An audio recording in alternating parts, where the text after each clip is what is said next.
இந்த காலை வேளையில் கூட நான் உங்களோடு பேச இருக்கிற ஒரு தலைப்பு, கர்த்தரை அனுமதியுங்கள், துளிர்க்க பண்ணுவார். உங்கள் வாழ்க்கையில் நம்ம யாரையும் என்ன பண்ணுவோம், இன்டர்ஃபியர் விடுவோம். உங்கள் இருதயத்துக்குள்ளே அநேகரை என்ன பண்ணுவோம், உள்ளே விடுவோம். அவங்க ஆலோசனையை கேட்போம், இவங்க ஆலோசனையை கேட்போம். ஆனால் இந்த காலை வேளையில் கர்த்தர் சொல்லுகிற காரியம், கர்த்தரை அனுமதியுங்கள், துளிர்க்க பண்ணுவார். 5வது வசனம் வாசிங்க பிரதர். யாராச்சு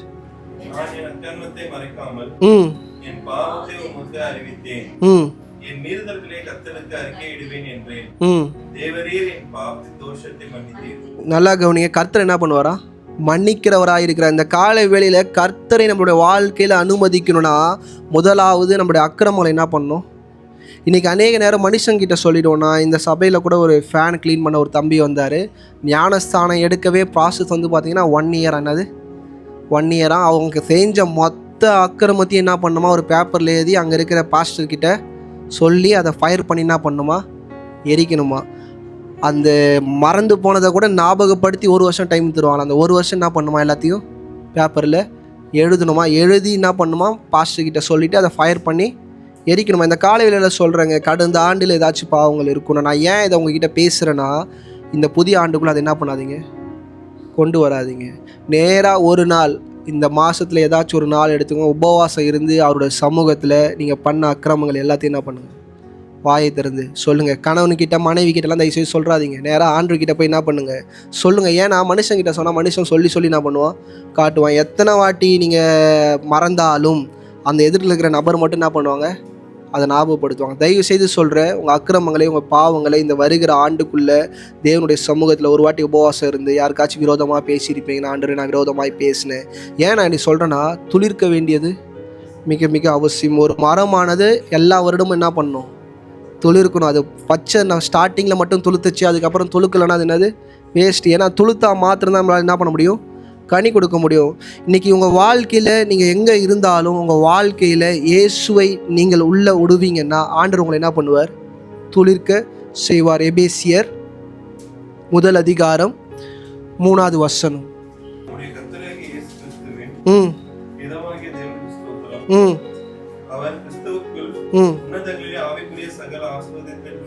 நல்லா கவனிங்க. கிறிஸ்துவுக்குள்ளே நம்மளை என்ன பண்ணியிருக்கிறாங்க, சகல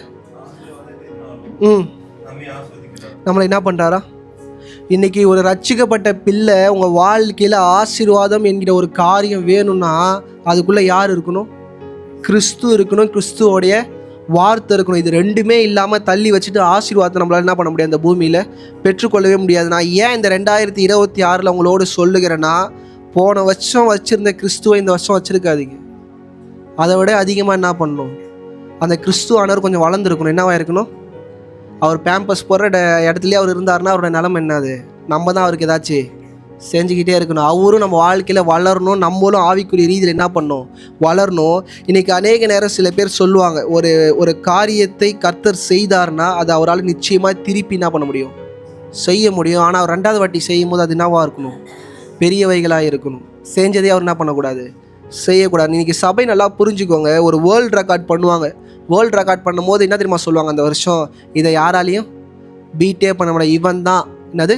ஆனால் அடுத்த வருஷமே பாருங்கள், வேற ஒருத்தன் வந்து என்ன பண்ணுவோம், அதை பீட் பண்ணுவோம். அந்த பீட் பண்ணும்போது என்ன தெரியுமா சொல்லுவாங்க, இதுக்கப்புறம் ஒரு மனுஷனால் சாத்தியமே இல்லைன்னுவாங்க. அடுத்த வருஷம் என்ன பண்ணுவான், ஒருத்தன் வந்து செய்வான். இன்றைக்கி மனிதர்களே அசாத்தியமான காரியங்களே வருஷம் செய்யும் போது இரட்சகரை உடைய நம்மளுடைய வாழ்க்கையில் என்ன இருக்கணும், அசாத்தியமானவைகள் இருக்கணும். நம்ம வாழ்க்கையில் சாட்சிகள் அப்படி இருக்கணும். இந்த 2026 இந்த சபையில் அமர்ந்திருக்கிற ஒவ்வொருத்தருக்கிட்டையும் நான் கேட்குறேன், ஆண்டவர் உங்கள் வாழ்க்கையில் என்ன பண்ணுங்கள், அலோவ் பண்ணுங்கள். அலோவ் பண்ணும்போது வருஷம் எண்டில் உங்களோட சாட்சி எப்படி இருக்கும், மற்றவங்கள அசைக்கும். நீங்கள் தயவு செய்து உங்கள் வாழ்க்கையில் கிறிஸ்துவை என்ன பண்ணுங்கள், உள்ளே விடுகிற அனுபவத்தில் என்ன பண்ணுங்கள், இருங்க. இன்றைக்கி நான் சொல்கிறேன், ஒரு வாட்டி ஆண்டவர் செஞ்சதை அவரால் திருப்பி என்ன பண்ண முடியும். அது நமக்கு என்ன தேவையில்லை, அது நமக்கு தேவை இல்லை. அதை விட பெரியவைகளை அவருக்கு என்ன பண்ணணும், செய்யணும். He can do it again. ஆனால் அந்த அகெயின் நமக்கு வேணாம், வேற ஒன்று நம்மளுக்கு என்ன பண்ணணும், வேணும். லூக்காவின் புஸ்தகம் 5வது அதிகாரம் 5வது வசனம். ஐயரே, இரா முழுவதும் நாங்கள் பிரயாசப்பட்டும் ஒன்றும் நல்லா கவனிங்க. பேதுரு இயேசு கிறிஸ்துவை பார்த்து என்ன சொல்கிறாரு, ஐயரே. இயேசு கிறிஸ்து அந்த இடத்துல எப்படிப்பட்ட ஒரு மனுஷனாக இருந்தார்னா, ஒரு டீச்சராக இருந்தார். அநேகருக்கு சத்திய வசனங்களை போதிக்கிற ஒரு நபராக இருந்தாரே தவிர அற்புதங்களை அடையாளங்களை செய்கிற ஒரு மனிதனாக இல்லை. பேதுரு சொல்கிறார், ஐயர் இந்த இந்த இந்த அதிகாரம் வந்து பார்த்தோன்னே எல்லாருக்கும் தெரியும் இது எதை பற்றியானது. இன்றைக்கி தெரிஞ்ச வசனமாக இருந்தாலும் கொஞ்சம் உங்களை என்ன பண்ணுங்க, அந்த வசனத்துக்கு கொஞ்சம் தாழ்த்துங்க. படிங்க சிஸ்டர். அதற்கு சீமோன், ஐயரே, இரா முழுவதும் நாங்கள் பிரயாசப்பட்டும் ஒன்றும் அகப்படவில்லை. ஆகிலும் உம்முடைய வார்த்தையின்படியே வலையை போடுகிறேன் என்றான். இன்னைக்கு நல்லா இந்த இடத்துல கவனிச்சு பாருங்க. பேதுரு எதிர்ல நிற்கிறது யாரு? இயேசு கிறிஸ்து. இந்த பேதுரு யாரு? 100% ப்ரொஃபஷனல் ஃபிஷர்மேன், பிஸ்னஸ் மேன். இன்னைக்கு நல்லா புரிஞ்சுக்கோங்க. பேதுரு எல்லாருமே நம்ம மீனவன். பேதுரு மீனவன் கிடையாது. அவன் கப்பலுக்கு அதிபதி. நீங்கள் அந்த பார்த்தீங்கன்னா அந்த போட்டுக்கு அவன் சொந்தக்காரன் அவன். நீங்கள் நல்லா புரிஞ்சுக்கோங்க. இயேசு கிறிஸ்து அவங்கிட்ட போய் என்ன சொல்கிறாரு, என்ன பண்ணலாம், மீன் பிடிக்க போகலான்றாரு. இவன் என்ன சொல்கிறான், நான் நைட்டு ஃபுல்லாக என்ன பண்ணிட்டாண்டவரே ட்ரை பண்ணிட்டேன். இன்றைக்கி நான் சொல்கிறேன், உங்கள் வாழ்க்கையில் 2025 அநேக காரியங்கள் ட்ரை பண்ணி தோல்வியாக இருந்துச்சுன்னா ஆண்டவர் 2026 சொல்ல மறுபடியும் என்ன பண்ணுங்கள். நீங்கள் உடனே என்ன தெரியுமா சொல்லாதீங்க, என் நாலேஜில் நான் எல்லாத்தையும். பேதுரு சொல்லவே இல்லை. நல்லா யோசிச்சு பாருங்கள். இயேசு கிறிஸ்து என்ன தான் உபதேசம் பண்ணாலும், என்ன தான் ஒரு பாஸ்ட் மாதிரி சுற்றின்னு வந்திருந்தாலும், பேதுரோட இடத்துலேருந்து யோசிச்சு பாருங்கள். நீ யார்? ஆசாரியோட மகன். உனக்கு என்ன தெரியும்? கட்டையை தான் தேய்க்க தெரியும். இது என்னோட பிஸ்னஸ், நீ என்ன பண்ணாத, உள்ளே வராதுன்னு சொல்லி யார் சொல்லலை? பேதுரு சொல்ல. பேதுரு என்ன பண்ணுறாரு, அதுக்கு கீழ்ப்படுகிறாரு. இன்றைக்கி அநேக நேரம் நம்ம வாழ்க்கையில் எது இடிக்கணும், நம்ம ஈகோ தான் இடிக்கும். நமக்கு தெரிஞ்ச ஒரு விஷயத்தை வச்சுக்கிட்டு எதிர்க்கிறவங்க யாராச்சும் பேச நம்ம என்ன பண்ண மாட்டோம், அக்செப்ட் பண்ணிக்க மாட்டோம். அதே போல் ஆண்டவர் சில நேரம் வசனத்தை கொண்டு நம்ம கூட பேசும்போது நம்மளால் என்ன பண்ண முடியாது, கேட்டுக்கொள்ள முடியாது. ஆமேன் அல்லேலூயா என்ன பண்ண முடியும், சொல்ல முடியும். அதன்படி வாழ என்ன பண்ண முடியாது. இந்த காலை வேளையில் அவர் சொன்ன ஒரு சின்ன எஸ் பேதுடைய வாழ்க்கையை டோட்டலாக என்ன பண்ணிருச்சு. நல்லா யோசிச்சு பாருங்கள். பேதுடைய வாழ்க்கையில் அதான் ஃபஸ்ட் டைம் இயேசுக்கு அவர் கீழ்ப்படுகிற இடம். அந்த கீழ்ப்படுகிற இடம் வந்து எப்படிப்பட்டதுன்னா, தன்னுடைய நாலேஜுக்கு மொத்தமாக என்னாவது சம்மந்தமே இல்லாத காரியம், தன்னுடைய அனுபவத்துக்கு மொத்தமும் சம்மந்தம் இல்லாத காரியம். இயேசு கிறிஸ்துடைய வயசில் யார் பெரியவர்னா பேதுரு யார்? பெரியவர். கிட்டத்தட்ட ஒரு கிழவனு கூட என்ன பண்ணலாம், நீங்கள் வச்சுக்கலாம். அந்த கிழவனுக்கு யார் ஆலோசனை கொடுக்குறா? சத்திய வசனங்கள் என்ன பண்ணுது, ஆலோசனை கொடுக்கும்போது அதை என்ன பண்ணுறாரு, கீழ்ப்படுகிறாரு. நான் ஏன் இதை சொல்கிறேன்னா, இந்த ஒரு தன்னோட வாழ்க்கையை மொத்தமாக மாற்றிடுச்சு. பைபிள் ஹிஸ்ட்ரியில் அவரோட பேர் எப்படி வந்து நிற்கிது.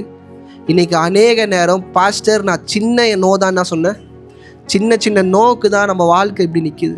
நான் இன்றைக்கி சொல்கிறேன், சின்ன விஷயத்துக்கு எஸ் சொல்ல கற்றுக்கோங்க. ஆண்டோட வாழ்க்கையில் சின்ன விஷயத்துக்கு எஸ் சொல்லுங்க. நான் இன்றைக்கி சொல்கிறேன், 2025 இருந்த ஜஸ்டின் பிரகாசமாகவே 2026 நான் இருந்தேன்னா என்னை ஆண்டவர் அழைச்சது என்னது, வேஸ்ட். இன்றைக்கி உங்களுக்கும் நான் அதே மாதிரி சொல்கிறேன். உங்கள் வாழ்க்கையில் கிறிஸ்துவுக்குள்ளே நீங்கள் எத்தனாவது படிக்கட்டில் இருக்கிறீங்க, உங்கள் பைபிள் இருக்குன்னா எடுத்து நீங்களே எழுதிக்கோங்க. ஒரு 100 படிக்கட்டுன்னா நீங்கள் எத்தனாவது படிக்கட்டில் நிற்கிறீங்கன்னு உங்கள் பர்சனலாக நீங்களே என்ன பண்ணுங்கள், எழுதி வச்சுக்கோங்க. அப்போ தான் வருஷம் நீங்கள் எத்தனாவது படிக்கட்டில் நிற்கிறீங்கன்னு உங்களால் என்ன பண்ண முடியும், ஃபீல் பண்ண முடியும். நல்லா கவனிச்சு பாருங்கள். 2024க்கும் 2025க்கும் உங்களுக்கு என்ன வித்தியாசம் இருக்குன்னு யோசிச்சு பாருங்கள்.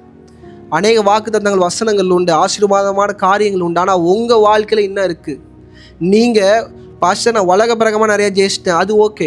அது நெக்ஸ்ட்டு ஆண்டருக்குள்ளே என்னத்தை ஜெயிச்சிங்க, ஆண்டருக்குள்ளே உங்களுடைய வளர்ச்சி எப்படி இருக்குது, ஆண்டருக்குள்ளே உங்களோட அனுபவம் என்ன பண்ணுது இருக்குது. சில நேரம் என்ன சொல்கிறீங்க, நாட் ரெடி. என்னது பேதுரு அதே மாதிரி ஐம் நாட் ரெடின்னு அந்த சின்ன விஷயத்துக்கு சொல்லியிருந்தாருன்னா அவன் வாழ்க்கையை தலைக்கீழே என்ன பண்ணியிருக்கும், மாறி இருக்கும். நீங்கள் நல்லா கவனிங்க. பேதுருன்னா அவங்க எல்லாருக்கும் என்ன தோணும், 3 தடவை மறுதளிச்சான். ஆண்டவர் எத்தனை வாட்டி மறுதளிச்சான்? 3 தடவை மறுதளிச்சான். அப்புறம் நீங்கள் ஒரு படிப்பை கேட்டிங்கன்னா என்ன சொல்லுவீங்க, பாஸ்டர் மேல் வீட்டு அறையில் ஒரு 3000 பேருக்கு என்ன பண்ணார், பிரசங்கம் பண்ணாங்க. ஒரே சர்மனில் 3000 பேர் என்ன பண்ணாங்க, ரட்சிக்கப்பட்டாங்க. அதுக்கப்புறம் என்ன தெரியும், அதிகபட்சம் என்ன தெரியும் அவரை பற்றி? அவர் இருந்ததிலே நம்பர் 1 சிறந்த அப்போஸ்தலர். இப்படி அநேக காரியம் சொல்லலாம். ஆனால் அவரோட வாழ்க்கையில் ஒரு விஷயம் நடந்துச்சு. நீரோ மன்னர் என்ன பண்ணுறாரு, நீ என்ன இவ்வளோ வேகமாக அட்டகாசம் பண்ணுற, என்னது இப்படி ஆண்டவர்னு சொல்கிற, உன்னை நான் என்ன பண்ண போகிறேன், உன்னை மரணம் சரி சிலுவையில் போட போகிறேன்றாரு. நம்ம பேதுரு ரிட்டன் திரும்பி அவர்கிட்ட பார்த்து பேசினது, நான் சிலுவையில் தொங்க நான் இல்லை, எனக்கு தகுதி இல்லை. ஏன்னா சிலுவையில் தொங்கினது என் ஆண்டவர், அவருக்கு ஈக்குவலாக எனக்கு தங்க விருப்பம் இல்லை. என்னை என்ன பண்ணு, தலைக்கீழே. இதை சொல்லும் போது நீரோ மன்னனுக்கு என்ன ஆயிருக்கும், சமக்கும். உனக்கு அவ்வளோ தைரியமா, என்னது உனக்கு அவ்வளோ தைரியமா, நான் ராஜா ஏன் முன்னாடி இப்படி சொல்கிறியான்னு சொல்லிட்டு உன்னை நான் என்ன பண்ணுறேன், உன் மரணத்துக்கு முன்னாடி உன்னை நான் என்ன பண்ணுறேன், கஷ்டப்படுத்துகிறேன். நீ கஷ்டப்படாமல் நிச்சயமாக நான் என்ன பண்ண மாட்டேன், சாக மாட்டேன்றாரு. என்ன பண்ணியிருப்பான்னு நினைக்கிறீங்க? சொடுக்கு போட்டு பேதுரோட மனைவியை கூப்பிட்டுருக்குறாரு. அது பேதுருடைய மனைவியை கூட்டு, நீ சாவறதுக்கு ஒரு நொடிக்கு முன்னாடி உன் மனைவி என்ன பண்ணுவா? சாவா? உன்னால் சந்தோஷமாக என்ன பண்ண முடியும்? சாவ முடியுமான்னு கேட்டிருக்கிறாங்க. நீரோ மன்னன் எதிர்பார்க்காத ஒரு விஷயத்த பேதுரு தன் மனைவி கிட்ட சொன்னார். நீ சாவுற கடைசி நொடி வரைக்கும் நீ என்ன பண்ணக்கூடாது? பயப்படக்கூடாது. ஏன்னா நீ நானும் கர்த்தரை என்ன பண்ணுறோம்? விசுவாசிக்கிறோன்னாரு. நீரோக்கு ஒன்றுமே புரியல. நீரோ என்ன பண்ணார்? பேதுருடைய மனைவி சிலுவையில் யாரை தலைக்கிற தொங்க விட்டாங்க? பேதுருவை. எதிர்க்கல தன் மனைவியோட கழுத்தை என்ன பண்ணுறாங்க? அழகிறாங்க. மனைவி என்ன பண்ணல? ரவ கூட பயப்பில்லை. தன் மனைவியோட தன் கணவன் சொன்ன வார்த்தைக்கும் ஆண்டவரை பற்றுகிற அந்த விசுவாசமும் 2 பேரோட வாழ்க்கை அப்படி இருந்துச்சு. இன்றைக்கி நல்லா கவனிங்க. எல்லாருக்குமே என்ன தெரியும்? பேதுரு சொன்ன அந்த ஒரு எஸ் தன்னோட வாழ்க்கையில் கணவன் மனைவியாய் கிறிஸ்துக்காய் ஜீவனை விடுகிற அளவுக்கு என்ன பண்ணாங்க? நின்னாங்க. ஏன்னா மனைவியை பற்றி யாரும் என்ன பண்ண மாட்டாங்க? பேச மாட்டாங்க. ஏன்னா சிலுவையில் தொங்கின விஷயமா நீங்கள் நம்பலைன்னா அலெக்சாண்டரோட பெயிண்டிங்கில் என்ன பண்ணுது? இந்த விஷயம் இருக்குது. பேதுருடைய மனைவி அவளுக்கு முன்னாடி மரித்தது இருக்குது. அவர் தலைக்கீரை மறிக்கும் போது அந்த பெண்ணை பார்த்த விஷயம் என்ன பண்ணுது இருக்குது. நான் ஏன் இதை சொல்கிறேன்னா, அந்த ஒரு சின்ன எஸ் தான் தன்னோட வாழ்க்கை இவ்வளோ பெரிதாக என்ன பண்ணுச்சு.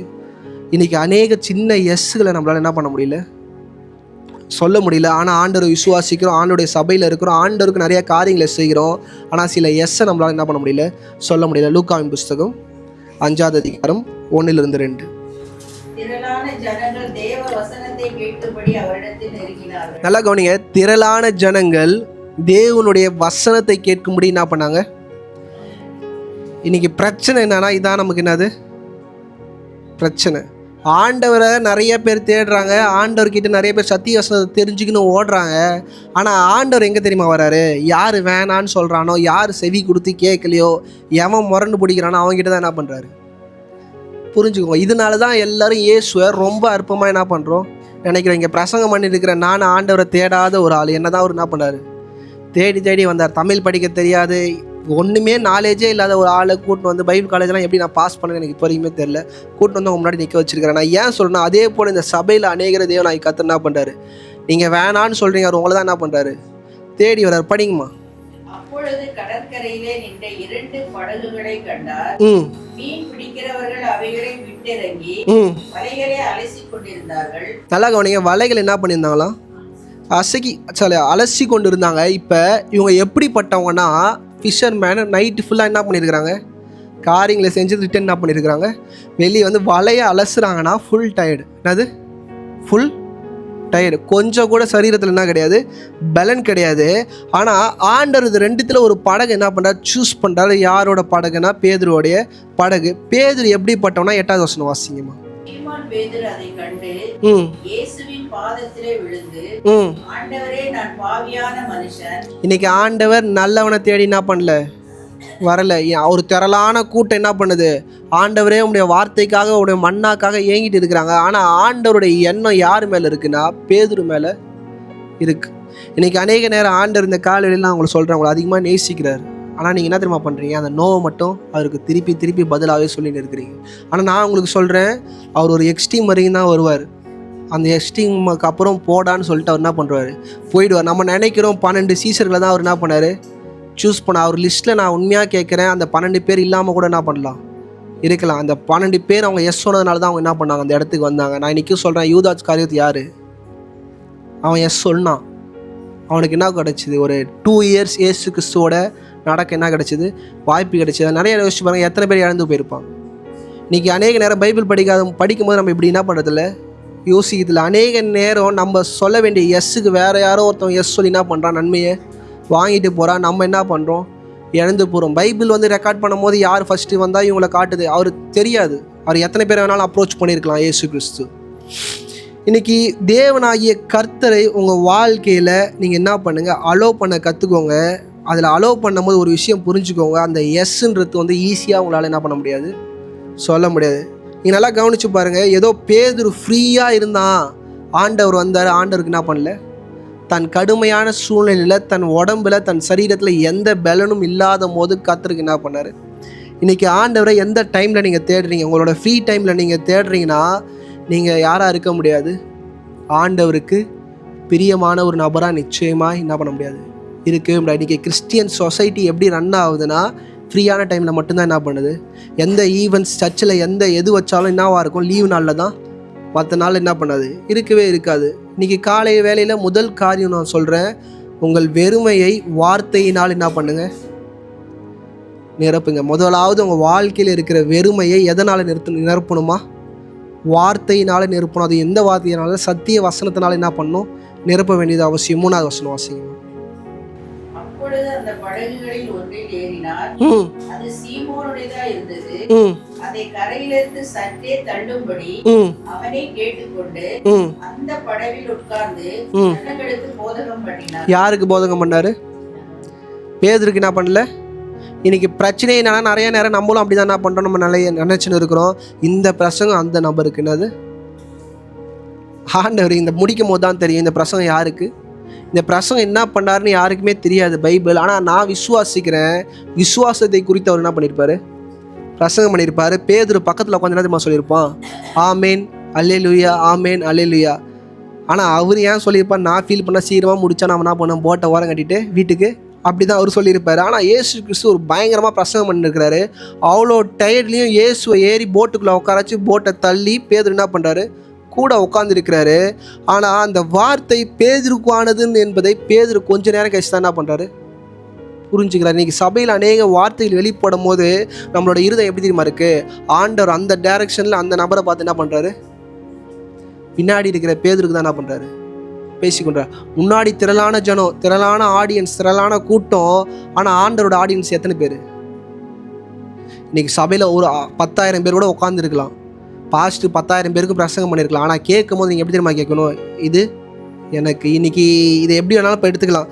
இதை ஜஸ்டின் பாஸ்டர் பேசுகிறாருன்னு நீங்கள் எடுக்கலாம், ஆண்டவர் பேசுகிறாருன்னு எடுத்துக்கலாம். இல்லை ஏதோ ஒரு என்ன பண்ணுறாரு, அவருக்கு வந்தது மனசில் வந்த கஷ்டத்தெல்லாம் என்ன பண்ணுறாரு கொட்டின்னு இருக்காருன்னு கேட்குறாரு. நீங்கள் அதை எப்படி பார்க்குறீங்கன்றது தான் மிக மிக அவசியம். ஏன்னா ஆண்டோடைய வார்த்தை சபைக்கு இல்லை, நம்மளுடைய குடும்பத்திற்கு, நம்ம தனிப்பட்ட வாழ்க்கைக்கு மிக மிக முக்கியமாக இருக்கிறது. ஏசாயா 55:3-6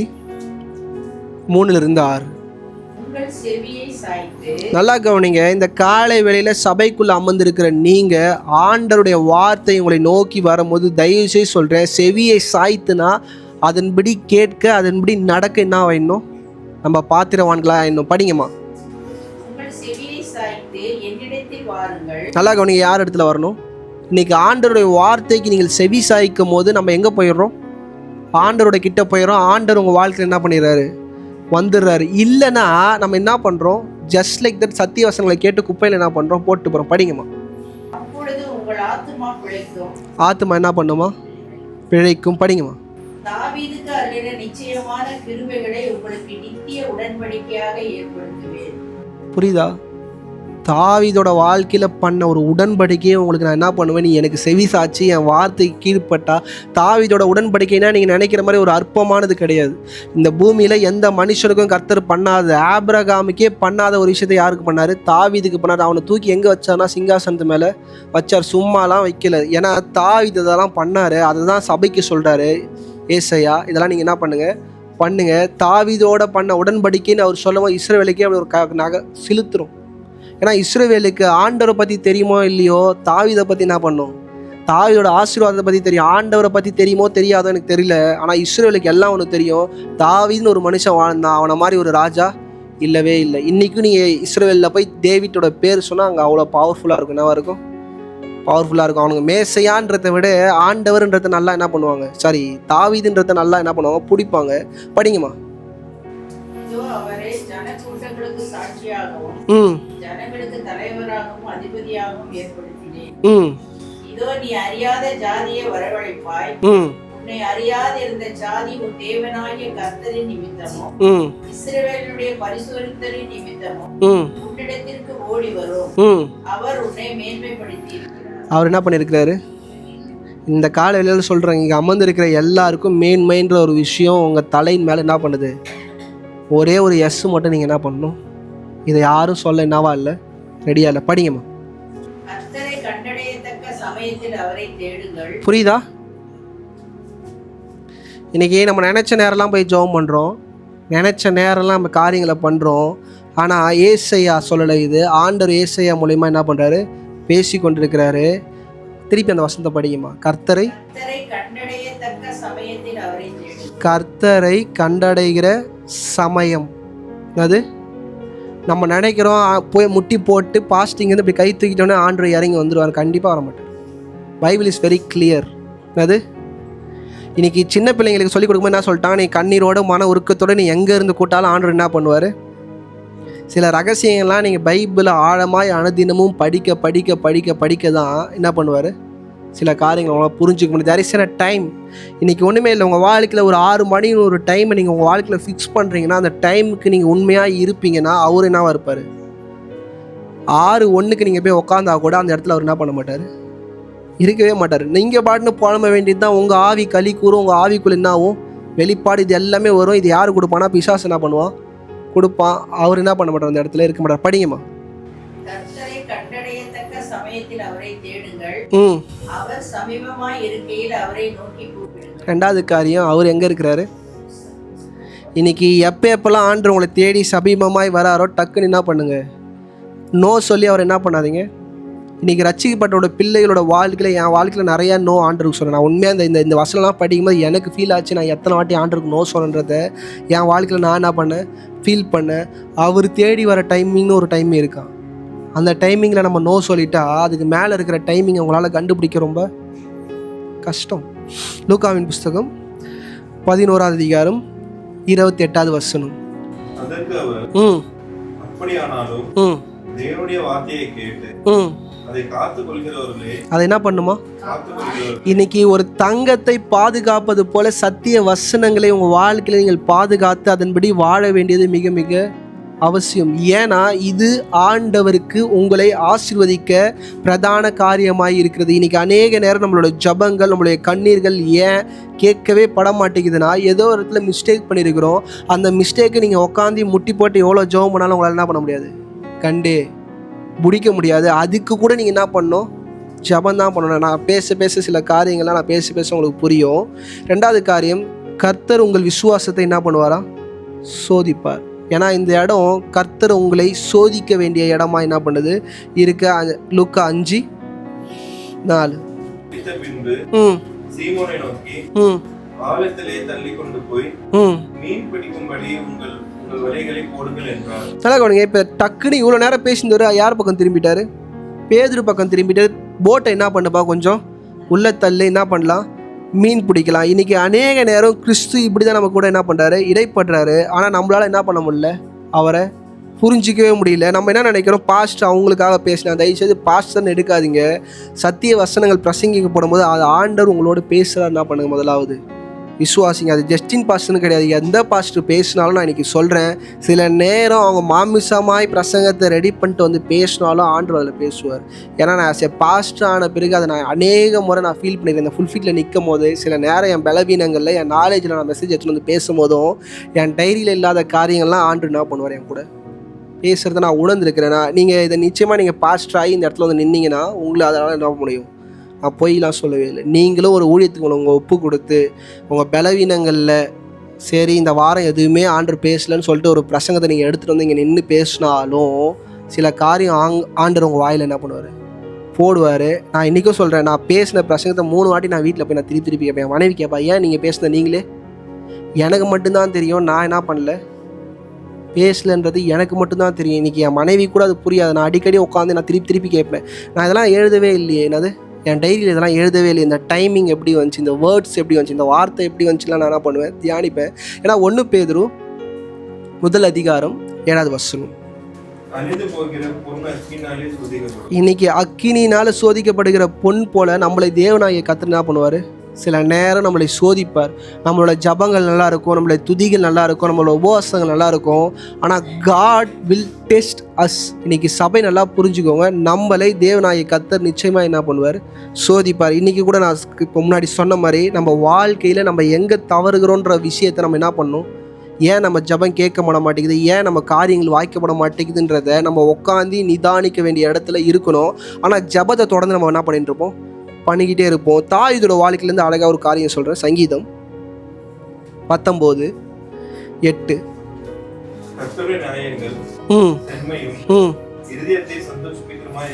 கர்த்தருடைய நியாயம்னா கர்த்தருடைய வார்த்தைகள் என்ன பண்ணுதான், இருதயத்தை சந்தோஷப்படுத்துகிறது. படிங்கிறது. கர்த்தருடைய கற்பனை ம் தூய்மையும் ம் கண்களே தெளிவுமாய் நம்ம ஜபத்தில் போய் நம்ம ஜபம் பண்ணும் போது தேவனுடைய சமூகத்தில் போய் ஆராதிக்கும் போது எது நம்ம கண்களை தூய்மையாக்குமா? பிளண்டடான ஒரு ஜபத்தை கர்த்தர் என்றைக்குமே ஏற்றுக்க மாட்டார். சபை நல்லா புரிஞ்சுக்கோங்க. அவருடைய சத்திய வசனங்களை கொண்டு அனுதினமும் உங்களை கிளன்ஸ் பண்ணுகிற அனுபவத்தில் நீங்கள் இருந்தால் தான் உங்களோட ஜபங்கள்லாம் என்னாகும், தெளிவாகவும் இருக்கும். எதுக்காக ஜெபிக்கணும், ஏன் ஜபம் பண்ணணுன்றதை உங்களால் என்ன பண்ண முடியும், புரிஞ்சுக்க முடியும்.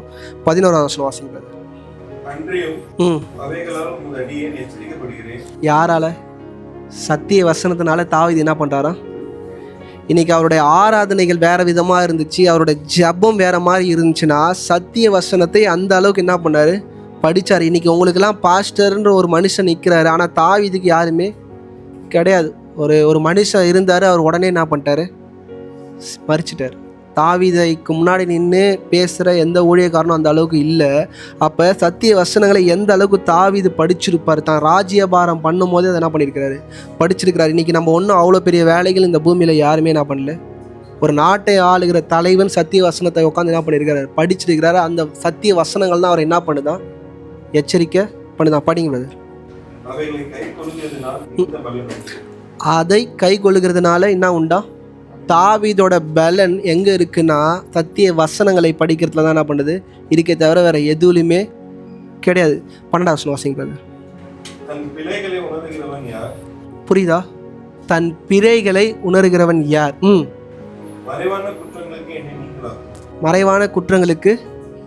மறைவான குற்றங்கள்னால் தாவீது என்ன சொல்ல வர்றாருன்னா, ஏன் சப்கான்ஷியஸில் எனக்கு தெரியாமல் நான் பண்ண பாவங்கள் என்ன ஆண்டவரே ஏறாலும் அதுக்கு எனக்கு என்ன ஆக்குங்க. இன்றைக்கி சபை இப்படிப்பட்ட ஒரு ஜபத்தை அவங்க வாழ்க்கையில் அனுதினமும் ஏறெடுக்க வேண்டியது மிக மிக அவசியம். நான் சொல்கிறேன், தாவீது நம்மளை மாதிரி படித்தவரே கிடையாது. அந்த நாளில் ஆடு மேய்ச்ச ஒரு பையன் ஆண்டோட சமூகத்தில் எவ்வளோ தெளிவாக இருக்கிறார். ஏன் நம்மளால் தெளிவாக இருக்க முடியல? சத்திய வசனங்களை நமக்கு அப்படி ஸ்கிரிப்ட் போட்டு என்ன பண்ணிட்டாச்சு, ஆர்டர் பை ஆர்டராக கொடுத்தாச்சு. தாவீது ஸ்க்ரோலை எடுத்து என்ன பண்ணணும், படிக்கணும். ஆனால் அப்படி படித்த ஒரு மனுஷன் எப்படி புட்டு புட்டு புட்டு வைக்கிறார். படிங்க பிரதர், அடுத்த வருஷம் படிங்க. துணிகரமான பாவங்களுக்கு உமது அடியேனை விலக்கிக் காரும். அவைகள் என்னை ஆண்டு கொள்ள ஒட்டாது. அது நம்மளை என்ன பண்ணுமா? துணிகரமான பாவம்ல ஒரு விஷயம் நான் உங்களுக்கு சொல்கிறேன், அந்த பாவம் உங்களுக்கு அறியாமல் இருக்கலாம். அது உங்களை என்ன பண்ணும், உங்களை ஆட்டி படிச்சுக்கிட்டே இருக்கும். நீங்கள் ஆண்டவர் சமூகத்தில் போய் நீங்கள் ஜெபிக்கும் போது உங்கள் ஜெபம் கேட்கப்படாத இருக்கிறதுக்கான ரீசன் அந்த பாவம் இருக்கும். ஆனால் அந்த பாவத்தை நம்மளால் என்ன பண்ண முடியாது, கண்டுபிடிக்க முடியாது. தாவீது அதையும் போய் ஆண்டோட சமூகத்தில் அறிக்கை செய்கிறாரு. ஆண்டவரே எனக்கு என்ன பண்ணுங்க, எல்லாத்தையும் வெளிப்படுத்துங்க. இப்படிப்பட்ட காரியம் என் வாழ்க்கையில் என்ன பண்ணக்கூடாது, இருக்கக்கூடாது. இன்றைக்கி ஏன் சவுலை விட்டுட்டாரு, ஏன் தாவீதை தூக்குனாருன்னும் போது யாருக்கும் புரியல. தாவீது ஒன்றுத்துக்காக என்ன பண்ணார், முன்னாடி ராஜா நீ பாவம் பண்ணுன்ற ஒரு விஷயத்த ஆண்டவர் ஏன் அவனுக்கு செஞ்சார்னா, தாவீதோட ஜபமே எப்படிப்பட்டது, ஆண்டவரே நான் எப்பெல்லாம் தப்பு பண்ணுறனோ எனக்கு என்ன பண்ணுங்க, என்னை கண்டிங்க, என்னை உணர்த்துங்க, என்னை அடிங்க, நான் என்ன பண்ணுறதுக்கு அக்செப்ட். டியூஷனில் சில பிள்ளைங்களை இட்டுன்னு போய் அப்பா அம்மா என்ன பண்ணுவாங்க, தள்ளுவாங்க. கண்ணை மட்டும் விட்டுட்டு மூஞ்சை மட்டும் விட்டுட்டு என்ன பண்ணுங்க, டோட்டலாக தோலை உரிச்சிடுங்க டீச்சர்னுவாங்க. அதுக்கு அர்த்தம் என்னென்னா, என் பிள்ளை நீங்கள் அடிக்கிறதுக்கு எல்லாம் உரிமையும் இருக்குது, அவனை நல்வழிப்படுத்துறதுக்கு அவனை என்ன பண்ணுங்கள். தாவீதோட ஜபத்தை எப்படி தெரியுமா உட்காராரு, என்னை நீங்கள் அடிங்க ஆண்டவர். அவரே சொல்கிறார், நான் தப்பு பண்ணும் போது என் அப்பா அம்மா என்னை கண்டிக்க தேவையில்லாண்டவர், நீரே என்ன பண்ணுங்கள், அடித்து நான் எங்கே நிற்கணுமோ அங்கே என்ன பண்ணுங்கள், நிற்க வைங்க. சவுல் அதை சொல்லவே இல்லை. சவுலோட ஜபம் ஒன்றுமே கிடையாது. சவுல் நல்லா பிளெஸ்ஸிங்ஸை மட்டும் வாங்கி வாங்கி பாக்கெட்டில் வச்சுன்னு ஜாலியாக என்ன பண்ணார், சுற்றி இருந்தார். ஆனால் தாவீது எப்படி ஜெபம் பண்ணார்னா, ஆனால் நான் நிச்சயமாக தப்பு பண்ணுவேன், ஏன்னா ராஜாக்கள் தப்பு பண்ணுவாங்க, நீங்கள் என்ன பண்ணியிருக்கிறீங்க, ஏன்னா வசனம் படிச்சிருக்கிறாரு. அவரே போய் அவர் சமூகத்தில் சொல்கிறாரு, நான் கண்டிப்பாக என்ன பண்ணுவேன், என் மண்டையில் கொட்டி கொட்டி என்னை சின்ன பிள்ளைய மாதிரி என்ன பண்ணுங்க, நடத்துங்க, என்னை என்ன பண்ணாதீங்க, கை விடாதீங்க. படிங்க பிரதர். என் கண்மலையும் என் மீட்பரும் ஆகிய கர்த்தாவே, என் வாயின் வார்த்தைகளும் என் இருதயத்தின் தியானமும் உமது சமூகத்தில் உறுதியாக இருப்பதாக. என்னவா இருக்கணும்? ரெண்டு விஷயம் சொல்றார், நாவின் வார்த்தையும், ரெண்டாவது என்னது, என் இருதயத்தின் தியானமும். இருதயத்தின், என் வாயிலிருந்து திறக்கிற எல்லா வார்த்தையும் சரி, என் இருதயத்தில் நான் யோசிக்கிற எல்லா காரியமும் சரி, அது என்னவாக இருக்கணும், துதியாக என்னவாக இருக்கட்டும். உங்கள் வாழ்க்கையில் நீங்கள் செய்கிற எல்லா காரியமும் என்னவாக இருக்கணும். இன்றைக்கி நம்ம நினைக்கிறோம் சபையில் உட்காந்து ஆராதிக்கிற ஆராதனை துதி இல்லை. நான் சொன்ன உங்கள் வார்த்தையில் உங்கள் குடும்பத்துக்குள்ளே நீங்கள் பேசுகிற ஒவ்வொரு வார்த்தையும் அது துதி. உங்கள் வேலை ஸ்தலத்தில் நீங்கள் பேசுகிற ஒவ்வொரு வார்த்தையும் துதி. மற்ற மனுஷனை நீங்கள் எப்படி நடத்துகிறீங்களோ அதெல்லாம் என்னது துதி, இது எல்லாத்தையும் பார்த்து தான் ஒரு மனுஷன் என்ன பண்ணுறாரு, ஆசீர்வதிக்கிறாரு. நீங்கள் தாவீதோட ஒரு பிள்ளை வந்து பார்த்தீங்கன்னா 2 வேசிகள் என்ன பண்ணுவாங்க, சாலமோன் கிட்ட வருவாங்க. வேசின்னு என்ன பண்ண மாட்டார் சாலமோன், வாயை திறந்து. அப்பா நிறைய நல்ல விஷயங்களை யாருக்கு சொல்லி கொடுத்தாரு, சாலமோனுக்கு சொல்லி கொடுத்தாரு. இன்றைக்கி நமக்கு ஏன் யாருமே போதிக்க மாட்டான்? 2 பேருமே வேசி. ஒரு ராஜா அழகாக சொல்லலாம், வேசின்னு என்ன பண்ணலாம் சொல்லலாம், தாயின்னு என்ன பண்ணுறாரு சொல்கிறாரு. அதை விட்டா ஸ்திரீன்னு என்ன பண்ணுறாரு வந்து சொல்கிறவங்களே 2 வேசின்னு தான் சொல்கிறாங்க. ஆனால் ராஜா வாயிலேருந்து என்ன பண்ணலாம் அந்த வார்த்தை வரல. ஏன்னா உன் வாயில் கனவீனமான வார்த்தைகள் ஒன்றும் என்ன பண்ணக்கூடாது, வரக்கூடாது. பிறரை காயப்படுத்துகிற வார்த்தை என்ன பண்ணக்கூடாது, வரக்கூடாது. பொய் வரக்கூடாது. இன்றைக்கி நான் சொல்கிறேன், பொய்யெல்லாம் ஆண்டவர் மன்னிச்சிடுவார், தயவுசெய்து மன்னிக்க மாட்டேன். ரட்சிக்கப்பட்டு ஞானஸ்தானம் எடுத்து இந்த சபைக்குள்ளே அமர்ந்திருப்பீங்கன்னா நீங்கள் சொல்கிற சின்ன சின்ன பொய்யும் உங்கள் தலையில் நீங்கள் பெரிய பெரிய பாறாங்களை தூக்கி வச்சுருக்கீங்கன்னு நினச்சிடாதீங்க. ஏன் சொல்கிறேன்னா ஆண்டருக்கு அது சுத்தமாக என்ன பண்ணாது, பிடிக்காது. பொய் சொல்லலாம், அது ஏன் சொல்லலாம் அப்புறமா நான் டைம் தான் சொல்லித்தரேன், இப்போ வேணாம். செய்வதை திருப்தியாக என்ன பண்ணுங்கள், செய்யுங்க. உங்கள் வாழ்க்கையில் நீங்கள் ஓடுகிற ஓட்டத்தில் செய்கிற காரியத்தை என்ன பண்ணுங்கள், திருப்தியாக செய்யுங்க. எந்த கஷ்டத்தோடு என்ன பண்ணாதீங்க, எதையும் செய்யாதீங்க. நான் ஏன் சொல்லணும்னா உங்கள் வாயில் உண்டாகிற ஒவ்வொரு வார்த்தையும் நன்மைக்கு எதுவாக என்ன பண்ணணும் இருக்கணும். லூக்காவின் புஸ்தகம் 5ஆம் அதிகாரம் 5ஆவது வசனம். அதற்கு சீமோன், ஐயரே, முழுவதும் நாங்கள் பிரயாசப்பட்டோம், ஒன்றும் அகப்படவில்லை. ஆகிலும் உடைய வார்த்தையின்படியே வலையை போடுகிறேன் என்றார். நல்லா கவனிங்க, உங்களுடைய வார்த்தையின்படி நான் என்ன பண்ணுறேன். இந்த 2026 நான் சொல்கிறேங்க, ஆண்டவரை முன்னிறுத்துங்க, ஆண்டோடைய வார்த்தைக்கு இடம் கொடுங்க. கணவன் மனைவியாக இருப்பீங்கன்னா ஜெபம் பண்ணுங்க. ஆண்டுடைய சமூகத்தில் கொஞ்ச நேரமாவது என்ன பண்ணுங்க, கணவன் மனைவியாக சேர்ந்து. நான் ஒரே ஒரு விஷயம் தான் சொல்லுவேன், 5 நிமிஷம் என்ன பண்ணுங்கள். ஏன்னா கணவன் மனைவியோட சேர்ந்து 1 மணி நேரம்லாம் நீங்கள் ஜெபம் பண்ணிங்கன்னா நீங்களாம் முதிர்ச்சி என்ன பண்ணிட்டீங்க, விட்டுட்டீங்க. பாட்டெல்லாம் பாடி அப்படிலாம் பண்ணிங்கன்னா 1 மணி நேரம் பண்ணுறீங்க. உட்காந்து 1 மணி நேரம் கண்ணை மூடி நீங்கள் ஜெபம் பண்ணிட்டீங்கன்னா நீங்கள் என்ன பண்ணிட்டீங்க, முதிர்ச்சி பண்ணிட்டீங்க. அது தொடர்ந்து 1 மாதம் பண்ணிட்டீங்கன்னா, 1 நாள் பண்ணால் கிடையாது, 1 மாதம். ஏன்னா 1 நாள் பண்ணிட்டு அடுத்த நாள் பார்த்தா 2 பேருக்கு என்ன ஆகிக்கும், ஓட்டிக்க. நான் என்ன பண்ண மாட்டேன், வரமாட்டேன், நீ மட்டும் என்ன பண்ணு, போய் பண்ணு. இதை மட்டும் நீங்கள் முடிச்சிட்டிங்கன்னா நான் ஈலாக சொல்கிறேன், பரலோகம் டிக்கெட் உங்கள் கையில் என்ன பண்ணுது இருக்குது. 1 மணி நேரம் 1 மாதம் தொடர்ந்து பண்ணிட்டீங்கன்னா பரலோகம் டிக்கெட் என்னவா இருக்குது. நான் ஃப்ராங்காக சொல்கிறேன், ஆஸ் ஏ பாஸ்டர் ஒய்ஃபாக நானே சொல்கிறேன்.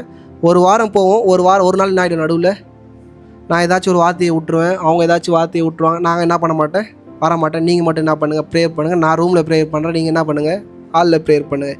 ஏன் இது சொல்கிறேன்னா, இந்த இடத்துல நம்ம என்ன ஆகணும், மெச்சூர்ட் ஆகணும். பேதுரு சொல்கிறாரு, நீங்கள் சொல்கிறீங்கன்னு நான் என்ன பண்ணுறேன், செய்கிறேன். இந்த காலை வேளையில் குடும்பத்திற்குள்ளே ஆசீர்வாதம் வேணும்னா கணவன் மனைவியாக என்ன பண்ணுங்கள், ஜெபம் பண்ணுங்கள். எவ்வளோ ஈகோ இருந்தாலும் எவ்வளோ பிரச்சனை இருந்தாலும் அந்த ப்ரேயர் டைமில் 2 பேரும் என்ன பண்ணுங்கள், போய் அமர்ந்துறேன். கணவன் மனைவி, பிள்ளை இருந்தால் கூட்டு மண்டையில் கொட்டி பக்கத்தில் என்ன பண்ணுங்கள், உட்கார வச்சு ஜெபத்தை என்ன பண்ணுங்கள். 6ஆவது வசனம் வாசிங்கம்மா. அந்தபடியே அவர்கள் செய்து தங்கள் வலையை கிழித்து போகத்தக்கதாக மிகுதியான மீன்களை பிடித்தார்கள். வலை கிழியத்தக்க, இன்னைக்கு கிழியத்தக்கிற அனுபவம் நம்ம வாழ்க்கையில் இருக்கா? ஏன் நம்ம வாழ்க்கையில் இல்லைன்னா, கீழ்ப்படிதலின் அனுபவம் நம்ம வாழ்க்கையில் என்னது கிடையாது. கொஞ்சத்துக்கு மட்டும்தான் என்ன பண்ணுறோம், கீழ்ப்படுகிறோம். அதுக்கேற்ற மாதிரி பக்கெட்டில் என்ன பண்ணுற, ஆண்டவர் 2 மீனை தூக்கி போடுறாரு. நீங்கள் என்ன பண்ணுறோம், சாப்பிட்ணும். ஜூக்கு போனேன் அப்படி தான் போடுறாங்க. எதுவும் வயிறு திருப்தியால் என்ன பண்ண மாட்டாங்க, அந்த மிருகத்துக்கு போட மாட்டாங்க. அது காட்டுற ஷோவுக்கு என்ன பண்ணுறாங்க, 2 மீனை தூக்கி போகிறாங்க. அதுவும் சாப்பிட்டு என்ன பண்ணுது, வாலாட்டு. அது மாதிரி தான் நம்மளும் ஆண்டோட சமூகத்தில் எப்படி இருக்கிறோன்னா, 2 மீன் 3 மீன் 4 மீன் வாங்கிக்கிட்டு என்ன பண்ணுறோம், அல்லேலூயா ஆமேன்னு சொல்லிட்டு என்ன பண்ணுறோம். ஆண்டவர் ஒருத்தனை ஆசீர்வதிச்சார்னா அது எப்படி இருக்கும், வலை கிழியத்தக்கதாக. அந்த ஆசீர்வாதம் எப்படி இருக்குன்னா, உங்கள் வீடு கொள்ளாது, உங்கள் சொந்தக்காரங்களுடைய கண் என்ன பண்ணாது, தாங்காது. அப்படி தான் என்ன பண்ணுவார், உங்களை ஆசீர்வதிப்பார். லாஸ்ட்டாக அழகாக ஒரு விஷயம் சொல்கிறேன். ஏசாயா 61ஆவது அதிகாரம் 11ஆவது வசனம்.